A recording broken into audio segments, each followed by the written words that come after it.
Baik, dengan kondisi seperti ini apakah ini kan kalau kita bicara dalam beberapa waktu terakhir ini adalah memang market di indeks harga saham gabungan dalam artian pasar saham, Bursa Efek Indonesia ini masih menjadi pilihan utama untuk investasi masyarakat investor di tanah air. Nah, yang ingin saya tanyakan kepada Pak Putut, adakah alternatif investasi lain juga yang menarik yang mungkin ini bisa dicermati oleh masyarakat investor? Apakah juga kaitannya dengan obligasi kah atau reksadana misalnya? Pak Putut, silakan.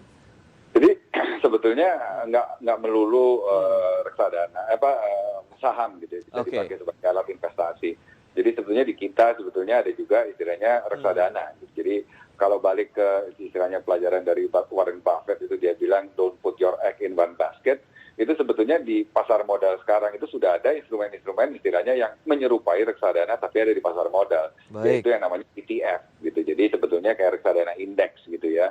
Kita juga punya ada di situ dan kayak ceritanya seperti sekarang kalau saya pikir kita ada IDX 30, ada ETF MSCI Indonesia, ada juga ETF yang MSCI yang green atau good governance, good corporate governance, itu juga bisa menjadi salah satu alternatif investasi investor. Nah, bedanya apa sama reksadana beli saham langsung? Ya. Enaknya dengan ETF itu istilahnya apa?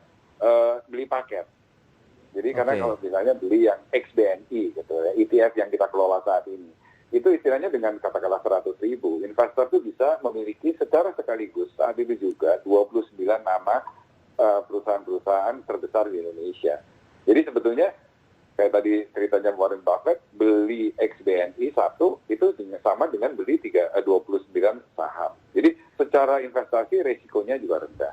Nah, kalau kita masuk lagi ke dalamnya itu sebetulnya tema investasinya seperti apa? Nah, kalau kita lihat agak ke belakang, itu sebetulnya dalam kondisi COVID ini yang menang itu adalah sektor-sektor yang defensif. Nah, kebetulan dari si MSCI itu juga istilahnya komponen terbesar itu ada datang dari yang namanya finance. Oke. Kemudian juga infrastruktur telekomunikasi dan consumer itu merupakan bobot terbesar dari komponen dari indeks tersebut. Nah, otomatis dalam kondisi seperti ini, kinerjanya itu yang paling resilient atau yang paling baik dibandingkan sektor-sektor yang lain. Itu yang pertama. Baik. Yang kedua, itu adalah apa? Kalau kita tadi saya bilang, year to date basis, net asing itu keluar. Tapi saya pikir orang asing keluar itu akan kembali lagi ke Indonesia.